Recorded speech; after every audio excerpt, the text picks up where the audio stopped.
tesis itu ada tesis dalam pengertian sebagai sebuah tugas seorang mahasiswa S2 untuk menggapai pangkat MA. Seperti saya ini S2-nya di IIKI, saya mengambil jurusan tafsir dan hadis. Di mana? Di Institut Ilmu Al-Quran Jakarta. Waktu itu kita mengambil judul Ahlul Kitab Inda Syekh Nawawi At-Tanara Al-Bantani. Ya, itu adalah tesis S2. Sedangkan tesis yang dimaksud oleh banyak orang tentang tulisan saya itu adalah sebuah kesimpulan filsafat. Dalam filsafat sintesa kan ada tesis, antitesis, dan sintetis gitu. Itulah yang dimaksud. Jadi sebuah kesimpulan ilmiah itu disebut dengan tesis. Kemudian ketika nanti ada pembandingnya atau yang menggugurkan itu disebut antitesis. Ya, kemudian bisa nanti terjadi sebuah sintesis. Nah, itu jadi tesis yang dimaksud di dalam tulisan saya, karena yang menyebut tesis bukan saya yang pertama kali Bang Haji. Itu masyarakat menyebut, masyarakat berpendidikan menyebut kesimpulan itu sebuah tesis gitu.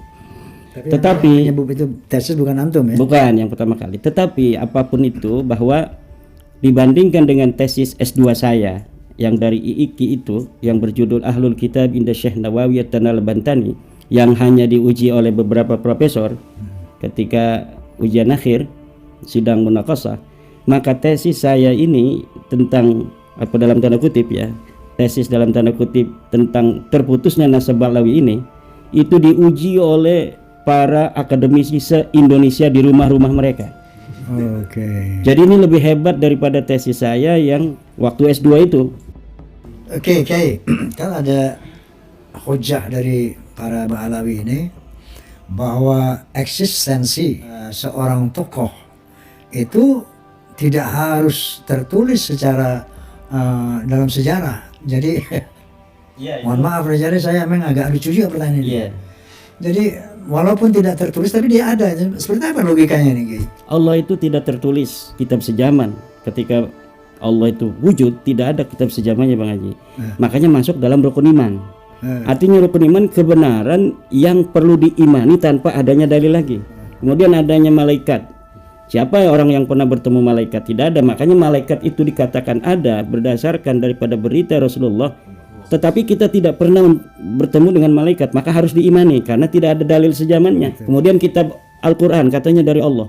Mana fotonya ketika Allah memberikan kitab Al-Quran itu pada Jibril? Nggak ada. Bukti sejaman tidak ada. Datanya, saksinya nggak ada juga. Kenapa harus kita yakini bahwa Al-Quran itu dari Allah? Itu adalah rukun iman. Jadi tanpa dalil harus kita yakini untuk orang-orang yang mengaku dirinya beriman kepada Nabi Muhammad dan kepada Allah. Adanya Nabi Muhammad sebagai Rasulullah juga kan, siapa orang yang menyaksikan pengangkatan Nabi Muhammad sebagai Rasul? Tidak ada, tidak perlu kitab sejaman karena ini adalah rukun iman. Kemudian tentang percaya kepada adanya hari kiamat. Hari kiamat tidak bisa diverifikasi. Apakah ada ataukah tidak? Dia tidak butuh dalil lagi. Hanya iman yang berbicara. Begitu pula tentang takdir. Nggak ada orang yang bisa naik ke langit ketujuh, bertemu dengan malaikat penjaga Lauhil Mahfuz, kemudian bertanya apakah betul takdir itu ada ataukah tidak. Tidak ada itu yang demikian itu, maka perlu dengan keimanan. Artinya sesuatu tanpa adanya dalil apapun harus diimani jika kita mengaku beriman pada Allah. Lalu sekarang kita mau ditambah percaya pada nasab Ba'lawi. Walaupun tidak ada dalil, walau tidak ada data, dalam kitab sejarah tidak ada orang yang bernama Ubaid, di dalam kitab nasab tidak disebutkan Ubaid sebagai anak Ahmad, kita wajib mempercayainya. Berarti Ba'lawi ini dikatakan sebagai turun Nabi, wajib diimani sebagai rukun iman yang ketujuh, Bang Haji. Baik, berikutnya, nah ini saya pernah melihat kiai mengatakan lagu sebujur bangkai Roma Irama itu lebih baik, lebih manfaat daripada pidato 70 baik. Ini di mana kiai? Emang gitu kenyataannya.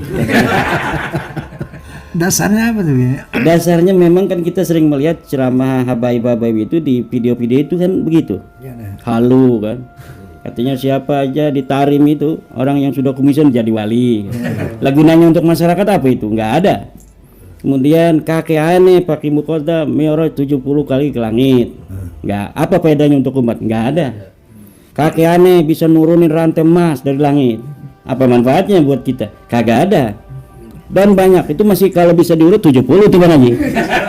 Tapi kalau kita mendengarkan lagu badan pun tak berharga sesaat ditinggal nyawa, anak istri tercinta tak sudi lagi bersama, secepatnya jasa Insya dipendam. Allah. Jadi Terusin Bang Haji. jadi maksudnya lagu Sebujur Bangkai lebih bermanfaat untuk didengarkan ketimbang 70 ceramah-ceramah Habib yang khurafat-khurafat itu yang tidak ada manfaat untuk umat Islam kecuali hanya untuk mengunggulkan daripada klan-klan mereka. Apalagi ada sebuah ungkapan dari mereka bahwa satu Habib yang bodoh itu lebih utama daripada 70 kiai. Itu ucapan ketika dibawa di dalam meja ilmiah tidak terbukti. Buktinya satu Imaduddin Usman 70 habaib belum ada yang bisa jawab tesisnya. Tapi Bang Haji, kalau lagu Sebujur Bangkai semua banyak yang akan setuju. Tidak semua, banyak yang akan setuju. Kenapa? Coba di dalam sebuah hadis dikatakan wa kafa bil mauti wa'idha. Cukup dengan kematian sebagai penceramah, sebagai penasehat. Nah, lagu Sebujur Bangkai itu adalah nasihat. Lagu tentang kematian. Bahkan ada di sebuah show Bang Haji sebelum nyanyi itu ada ayat Al-Qur'annya. Kullu nafsin dha'iqatul maut. Sebuah lagu Sebujur Bangkai. Kan ada begitu tuh kan. Ya. Tentunya bagi yang mendengarkan langsung ingat mati itu Bang Haji. Walaupun ketika mereka mengingat mati kakinya masih bergoyang. Mati juga gua biarin dah goyang dulu. Tapi mereka ingat mati Bang Haji. Walaupun sambil goyang-goyang. Daripada ngedengerin ada rantai emas dari langit, ada kakeknya bisa memadamkan api neraka. Tarim itu katanya adalah tempat orang berdoa dikabulkan. Dan tidak jauh dari kenyataan. Kenapa? Di Indonesia ini banyak air, banyak sawah, padi, makanan berlimpah kan. Lah di sana itu kering itu Bang Haji, nggak ada apa-apa. Berarti kan di Indonesia ini adalah daerah-daerah yang tanah mustajab. Artinya ketika kiai-kiai berdoa, jadikanlah negeriku negeri yang damai, banyak rezeki. Terbukti banyak rezeki. Kalau di sana ya sekarang ini kita lihat lagi perang, makanan kurang. Bahkan ketika abad-abad 19, saya baca dalam buku Jajat Burhanuddin, Hadramaut itu hanya bisa memberikan makan 2/3 dari seluruh warganya. Jadi yang 1/3 harus keluar tuh dia kalau pengen makan. Allahumma shalli ala Allah. Muhammad. Bisikan Roma Kiai. Bincang asik baru. Nggih, nggih. Oke.